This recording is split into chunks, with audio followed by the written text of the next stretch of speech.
Hey, happy Saturday. Just wanted to give a quick video on the JLO and A-Rod breakup. OMG. Here we go with that Pisces energy. Okay, romance, relationships, it's happening. So when I did their profile, I looked up JLo's date of birth. She is a birthday number 6. Which was funny because I'm like, on the 6th, it feels good. So I was like, there go that 6 energy, domesticated, relationship oriented kind of energy. That's her natural talent. She has an attitude number 4. So people see her as this planner, organized. You know, they see her as just this person who is in control, who's always well put together. But her life path is a 2.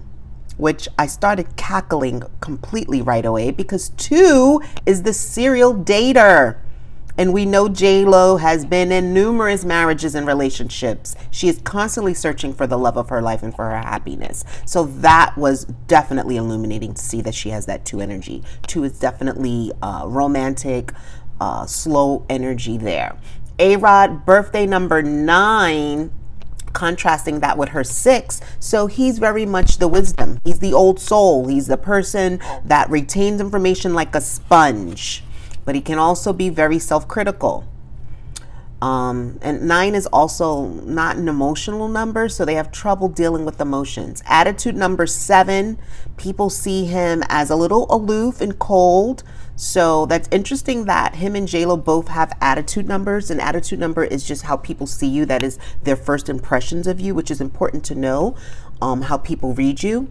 And with A-Rod being a 7, that's interesting because I think from what I remember living back in New York, one of the knocks on A-Rod was just that he just wasn't warm sometimes. He was very much like mechanical about his stuff, unlike Jeter, who was very much the people's president, person, whatever you want to call him, the people's champion. That's what I was looking for. But attitude 7's a little more reserved, and then with her attitude 4, so they both, I think, looked at each other in that way, like they were able to sort of read people in a certain way and just have that sort of look about them.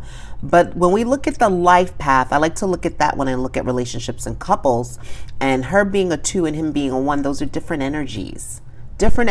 So that's interesting that they lasted for 4 years, because as a life path 1, A-Rod is go, go, go. He's the boss. He's always initiating, innovative leader. That is the athlete number. A lot of athletes have a life path 1 number. And JLo being a 2, being more intuitive and sort of family oriented in a way, that's interesting that they were able to make those energies work for as long as they did. But definitely looking at JLo's 6 and then his being a 9 birthday number, again, I think on a higher level, they had the same ideals and outlooks, but on a sort of intuitive level, no, doesn't look like it was going to be 2. And then I think he's a Leo and she's a Leo. Who's gonna be subservient? So anyway, just my little thing on them. JLo had a nickname. A-Rod called her Matcha 13, which I found hilarious because that was his number, which I didn't see much for in these initial profile numbers, but JLo had a 4 number, so that's weird that his number in professional was 4, because 13, 1 plus 3 is 4. That's how numerology works, but everything reduced to a single digit. But anyway, this is my little spiel on JLo and A-Rod. JLo, life path 2, serial dater, always looking for love, always trying to just find the one. And then A-Rod, life path 1, just conquer, and on to the next. So, interesting match. Well, I wish them the best.